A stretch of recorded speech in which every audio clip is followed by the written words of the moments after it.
नमस्कार दोस्तों, welcome to KKTA education channel new learning video. आज के लेक्चर में हम डिस्कस करेंगे जो कॉमन टर्म्स यूज होती हैं स्टॉक मार्केट में, ट्रेडिंग हो या इन्वेस्टिंग हो। कुछ कॉमन टर्म्स होती हैं जो हम हमेशा यूज करते रहते हैं। तो कोई भी एक बिगिनर है तो उसके लिए उन कॉमन टर्म्स का समझना बहुत जरूरी है। तो ये जो चैप्टर है ये कवर करेगा उस हर मतलब ऑलमोस्ट सारी तो हम नहीं कर सकते एक लेक्चर में, बट जो सामान्यतः ज़्यादा यूज़ की जाती है उन सारी टर्म्स को हम यहाँ पे एक्सप्लेन करेंगे, सो दैट हर कोई उसको फिर समझ सके आगे जब वो भी यूज़ होती है मार्केट में। तो आप मेक श्योर करें if you are a beginner तो इस वीडियो को आपको पूरा देखना है। तो चलिए शुरू करते हैं। सबसे पहला जो हमारा सेक्शन है वो है मार्केट बेसिक्स। तो मार्केट बेसिक्स में हम सबसे पहले बात करेंगे स्टॉक की कि ये स्टॉक होता क्या है। तो स्टॉक एक हिस्सा है किसी एक कंपनी का, स्टॉक या शेयर भी आप इसको बोलते हैं। जैसे मान लीजिए ये कोई कंपनी है, इसमें से एक छोटा सा हिस्सा है, इसको हम बोलेंगे इसका शेयर।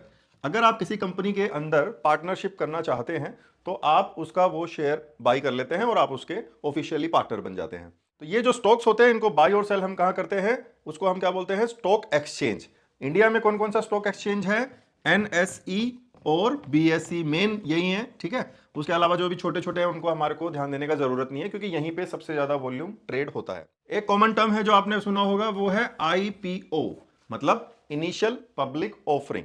जब भी कोई कंपनी पहली बार पैसा रेज करती है तो वो आईपीओ लेके आती है स्टॉक मार्केट में in order to collect the funds from the public, ठीक है। हमने इस पे आईपीओ पे एक डिटेल वीडियो भी बनाया है, तो आप मेक श्योर करें अगर आप आईपीओ के बारे में नहीं जानते तो आप वो वीडियो देख सकते हैं। आईपीओ आने के बाद जो शेयर्स हैं वो सेकेंडरी मार्केट में आ जाते हैं, उसको हम क्या बोलते हैं, सेकेंडरी मार्केट। जो सिंपल भाषा में जो आप स्टॉक मार्केट में जो ट्रेड करते हो ना, बाय एंड सेल करते हो, इसी को हम बेसिकली बोलते हैं सेकेंडरी मार्केट। जब हम स्टॉक्स की बात करते हैं तो आपने एक और टर्म सुना होगा, फेस वैल्यू और मार्केट वैल्यू। तो ये जो दोनों टर्म्स हैं ये स्टॉक से रिलेटेड हैं। किसी भी कंपनी का जब स्टॉक पहली बार आता है तो उसका एक फेस वैल्यू होता है, वो 1 रुपए भी हो सकता है, 10 रुपए भी हो सकता है। तो फेस वैल्यू का आप सिंपल सा मतलब ये समझ लो कि जब वो कंपनी बिल्कुल पहली बार स्टार्ट हुई थी तो उसका जो शेयर था उसका वैल्यू कितना रखा गया था वो उसका फेस वैल्यू बताता है। तो ये हो सकता है लेट्स से 10 रुपीज। अब बात आती है मार्केट वैल्यू।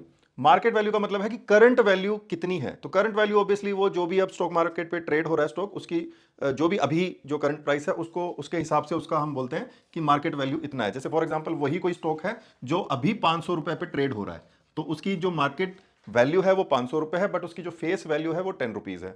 ऑल दो ट्रेडिंग में इसका कोई ज्यादा यूज नहीं है, बट समझने के लिए आप ये समझ सकते हैं कि जब कंपनी स्टार्ट हुई थी तो उन्होंने जब शेयर इशू किए थे तो वो इस प्राइस पे उन्होंने किए थे, लेकिन अभी उससे कोई मतलब नहीं है आपको क्योंकि अभी करंट वैल्यू से मतलब है।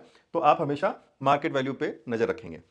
इसके बाद इसी से रिलेटेड एक चीज है जिसको हम बोलते हैं मार्केट कैप। मार्केट कैप का मतलब है मार्केट कैपिटलाइजेशन, मतलब उस कंपनी का वैल्यूएशन कितना है, वो कंपनी आज कितना वर्थ की है।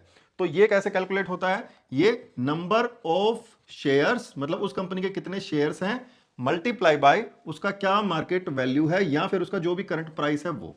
तो ये आपको एक डेटा देता है जिसको हम बोलते हैं market cap. And market cap के हिसाब से कंपनी अलग अलग डिवाइड हम कर सकते हैं, उस पर हम बात कर लेते हैं क्या क्या हो सकती है। सबसे पहला है आपका, इसको हम बोलते हैं लार्ज कैप।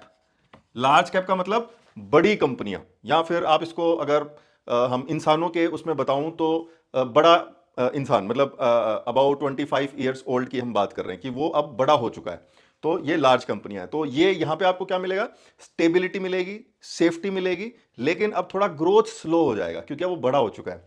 इसी तरह से इसका जो पैरामीटर है वो कितना बोल सकते हो आप, 20,000 करोड़ से ज्यादा का, 20,000 करोड़ से ज्यादा का जिसका मार्केट कैप है उसको आप क्या बोल सकते हो, लार्ज कैप। उसके बाद इसी तरह से mid cap and small cap, ठीक है। तो मिड कैप क्या है, मिड कैप को आप ये बोलो टीन एज में।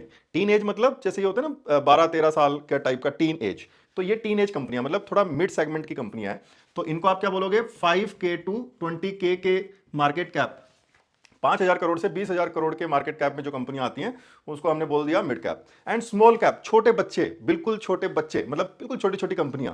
तो ये क्या है, इनको आप बोल दो कि भैया 5 करोड़ से 5,000 करोड़ से कम जो मार्केट कैप की कंपनियां उनको आपने बोल दिया स्मॉल कैप। तो इस तरह से आप उसके साइज के हिसाब से, कंपनी के साइज के हिसाब से उनको 3 हिस्सों में बांटते हो। तो इनको हम क्या बोलते हैं? Large cap, mid cap, small cap. तो अभी हम टर्म्स के बारे में बात कर रहे हैं, तो आपको बस ये टर्म्स समझ में आनी चाहिए। क्यों कोई आपको बोले कि भैया mid cap company, mid cap index आजकल बहुत अच्छा चल रहा है, या स्मॉल कैप इंडेक्स में रिटर्न्स बहुत अच्छे आते हैं लेकिन रिस्क भी ज्यादा रहते हैं, तो आपको ये पता तो होना चाहिए कि स्मॉल कैप इंडेक्स का मतलब क्या है। तो अब हम बात करते हैं इंडेक्स की। इंडेक्स बेसिकली क्या है कि ग्रुप ऑफ कंपनीज, मतलब 5 कंपनियां, 10 कंपनियां, 50 कंपनियां, 100 कंपनियां, उनको मिला के एक एवरेज बना दिया गया है जिसको इंडेक्स बोलते हैं। अभी हमारे यहां पे इंडेक्स क्या क्या है? लेट्स से निफ्टी हो गया, आपने सुना होगा सेंसेक्स सुना होगा, उसके बाद आपने बैंक निफ्टी सुना होगा। तो ये सब क्या है? अलग अलग इंडेक्सेस हैं। तो ये हो गया इंडेक्स। अब हम बात करते हैं जो दूसरा जो कैटेगरी है वो क्या है? वो है सेगमेंट। सेगमेंट के हिसाब से जो अलग अलग टर्म्स आते हैं उन पे हम बात करते हैं। मार्केट सेगमेंट्स क्या क्या है? तो मार्केट सेगमेंट्स है कैश, आपने सुना होगा cash market, equity market, cash equity market, ऐसे अलग अलग टर्म से आपने सुना होगा। तो कैश का मतलब होता है जहां पे लेवरेज का यूज नहीं होता है। मतलब आप 100 रुपए का चीज, आप 100 रुपया दो और 100 रुपए का आप इक्विटी ले लो। आप लेट्स से लाख रुपए दो और लाख रुपए का इक्विटी ले लो। इक्विटी मींस उस कंपनी का उतना परसेंटेज का हिस्सा जो आप शेयर के फॉर्म में परचेस करते हो। कहां? स्टॉक एक्सचेंज पर। तो ये हो गया कैश मार्केट जो डील करता है कैश इक्विटीज में। इसी तरह से होता है F and O, future and option. इसको क्या बोलते हैं? इसको डेरिवेटिव मार्केट भी बोलते हैं। अब डेरिवेटिव का मतलब क्या होता है? डेरिवेटिव का मतलब होता है ऐसा चीज जो किसी और से डिराइव हुआ हो, मतलब उसका खुद का एग्जिस्टेंस नहीं है, वो किसी और से डिराइव हुआ है। तो ये जो एफ एंड ओ मार्केट होता है ये डिराइव होता है कहां से? कैश मार्केट से। इसका खुद का कोई एग्जिस्टेंस नहीं है। जैसे रिलायंस कंपनी है, तो रिलायंस कंपनी का फ्यूचर कॉन्ट्रैक्ट ट्रेड होता है मार्केट में। तो आप क्या बोलोगे कि रिलायंस का जो फ्यूचर कॉन्ट्रैक्ट है वो डिराइव हुआ है रिलायंस के कैश शेयर से। अभी के लिए आप सिर्फ नॉर्मल टर्म्स पे ध्यान दो, आगे हम इन सब टॉपिक्स को डिटेल में कवर करेंगे। तो अभी हम आगे बढ़ते हैं। और क्या होता है मार्केट सेगमेंट्स? इसी के अंदर होता है करेंसी। करेंसी मार्केट मतलब आपका आईएनआर आपने सुना होगा। तो करेंसी का जो ट्रेडिंग होता है वो आता है किस सेगमेंट के अंडर? करेंसी मार्केट के सेगमेंट के अंडर। और इसी तरह से एक और होता है लास्ट, जिसको हम बोलते हैं डेट मार्केट, या फिर आप इसको बोल दो बॉन्ड मार्केट। बॉन्ड का मतलब क्या है? जो भी कर्जा लिया जाता है सरकार के द्वारा या फिर अलग अलग प्राइवेट प्लेयर्स के द्वारा, वो भी आप स्टॉक मार्केट के अंदर आप उसको बाई और सेल कर सकते हो। तो ये जो सेगमेंट है ये आता है आपका डेट मार्केट के अंडर में। तो ये बेसिकली जो मार्केट के सेगमेंट्स होते हैं वो इनकी टर्म्स हैं। अब हम बात करते हैं तीसरा सेगमेंट जो आपका है मार्केट कंडीशन के बेसिस पे। अब ये मार्केट कंडीशंस क्या हैं? आपने सुना होगा बुलिश मार्केट है, बेरिश मार्केट है, या फिर ट्रेंडी मार्केट है, या साइडवेज मार्केट है। तो इसके बेसिस पे कुछ टर्म्स होती हैं जिनको यूज किया जाता है। तो वो क्या है? तो सबसे बेसिक टर्म है बुल मार्केट, या फिर आप इसको बोलो बुलिश मार्केट। बुलिश मार्केट का मतलब होता है कि मार्केट अपवर्ड ट्रेंड में है, मतलब market is going up.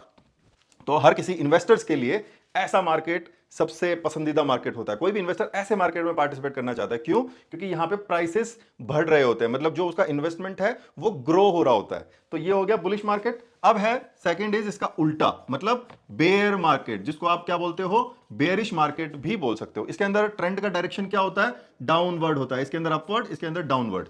Investors के वो बिल्कुल पसंद नहीं है ये वाला मार्केट। क्यों? क्योंकि उनके जो इन्वेस्टमेंट वैल्यू है वो कम होता जाता है विद टाइम, जो कि किसी को भी ऑब्वियसली पसंद नहीं आएगा। लेकिन कुछ वैल्यू इन्वेस्टर्स होते हैं जिनको ये मार्केट भी पसंद है। क्यों? क्योंकि उनको मौका मिलता है कम भावों पे अच्छी चीज खरीदने का।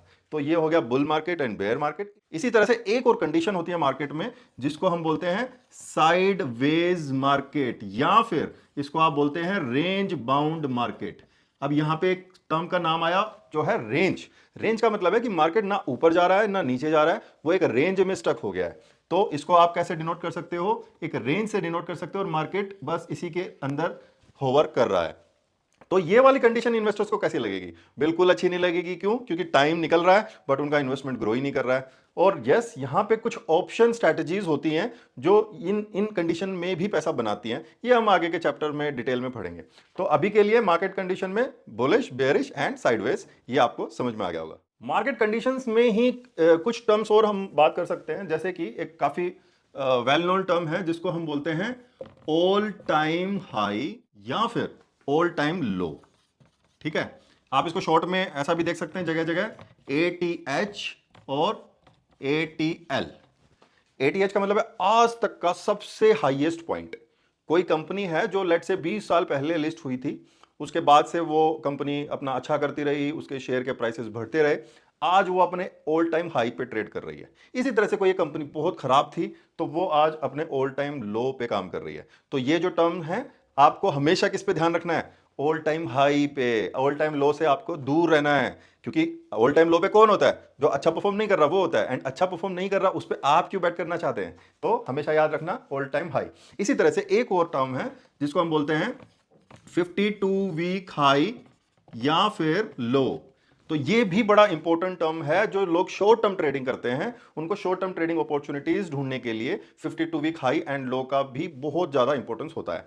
52 वीक हाई का मतलब क्या है? लास्ट एक साल, मतलब पिछले एक साल से क्या हो रहा है वो आपको ये बता रहा है कि भाई अगर कोई कंपनी का शेयर एक्चुअली वो 52 वीक हाई पर ट्रेड कर रहा है तो इसका मतलब है कि वो पिछले एक साल का जो भी उसमें प्राइस एक्शन हुआ है वो अपने हाईएस्ट पॉइंट पे है, मतलब वो कंपनी स्ट्रांग है। और इसी तरह से वो लो पे है तो वो एक साल के लो पे कर रहा है, मतलब वो वीक है।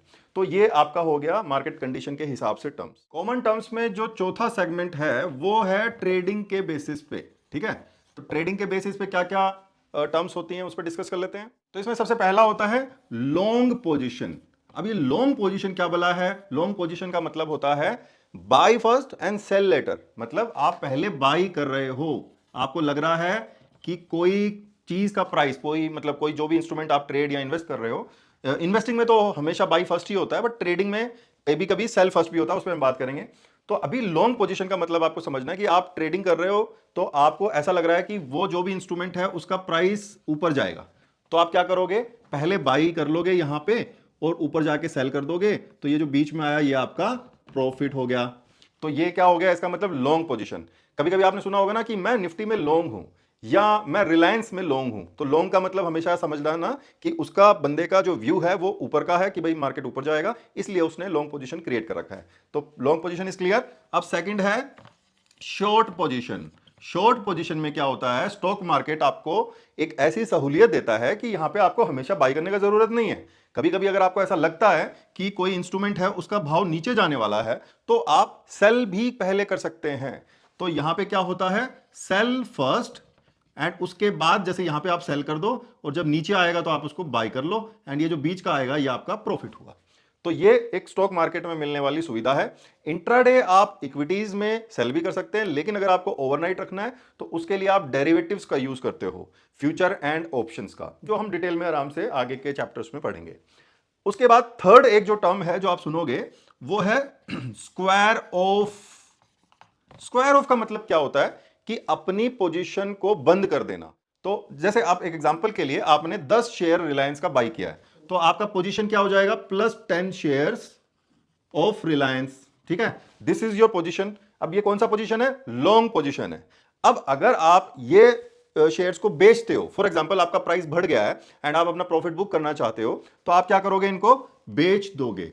तो ये जो सेल करना को जो जो सेल करने का जो प्रोसेस है, इसको हम बोलते हैं स्क्वायर ऑफ करना अपने पोजीशन को। इसी तरह से अगर आपने पहले सेल कर रखा है तो फिर आपको उसको बाई करना पड़ेगा, मतलब अपनी ओपन पोजीशन को क्लोज करने को बोलते हैं स्क्वायर ऑफ करना। ट्रेडिंग टर्म्स में आप ये भी सुनेंगे कि इंट्राडे ट्रेडिंग या फिर स्विंग ट्रेडिंग या फिर लेट्स से इन्वेस्टिंग, है ना, ये भी आप टर्म्स सुनने में आएंगे आपको। तो इनका मतलब क्या है?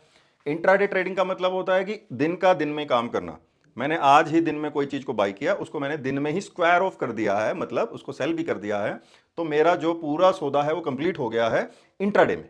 इसी तरह से स्विंग का मतलब होता है कि एक पूरे स्विंग को कैप्चर करना। मार्केट में जो प्राइस है ना वो स्विंग्स के फॉर्म्स में चलता है, तो वो पूरे स्विंग को कैप्चर करने को स्विंग ट्रेडिंग बोला जाता है। इसी तरह से इन्वेस्टिंग का मतलब होता है कि बाई एंड होल्ड, मतलब लॉन्ग टर्म के लिए उसको होल्ड करना, इसको बोला जाता है इन्वेस्टिंग। तो इनमें जो फर्क है वो टाइम का फर्क होता है। आप इसमें इंट्राडे कर देते हो, ये 2 5 10 दिन 15 दिन चलता है, और ये महीनों सालों तक भी चल सकता है। तो ये बेसिक टर्म्स हैं आपका ट्रेडिंग स्टाइल को लेके। इसी तरह से आपने को सुना होगा डिलीवरी, कि मैंने डिलीवरी ले लिया है। तो डिलीवरी का मतलब क्या होता है? तो जब भी आपको एक दिन से ज्यादा अपने स्टॉक्स को होल्ड करना होता है तो आप उसकी डिलीवरी ले लेते हैं। और एक तरह से जो इन्वेस्टिंग और जो स्विंग है, इन दोनों में ही आपको डिलीवरी लेना पड़ता है, लेकिन इंट्राडे में नहीं लेना पड़ता, क्योंकि इंट्राडे में आपने उसी दिन उसको सेल कर दिया है। तो दोस्तों आज के जो वीडियो है, ये लेक्चर है, इसके अंदर इतना ही। अभी इसका पार्ट 2 भी आएगा, उसके अंदर जो कॉमन टर्म्स हैं जो बच गई हैं हम उन पे डिस्कस करेंगे। अगर आप पहली बार ये चैनल देख रहे हैं तो आप मेक श्योर कीजिएगा इसे सब्सक्राइब कर लें। केकेटीए एजुकेशन एक इनिशिएटिव है स्टॉक मार्केट में राइट नॉलेज इंपार्ट करना एंड अवेयरनेस को स्प्रेड करने के लिए। और हाँ, अगर कंटेंट अच्छा लगा हो तो लाइक एंड शेयर भी कर दीजिएगा। Thank you, keep watching.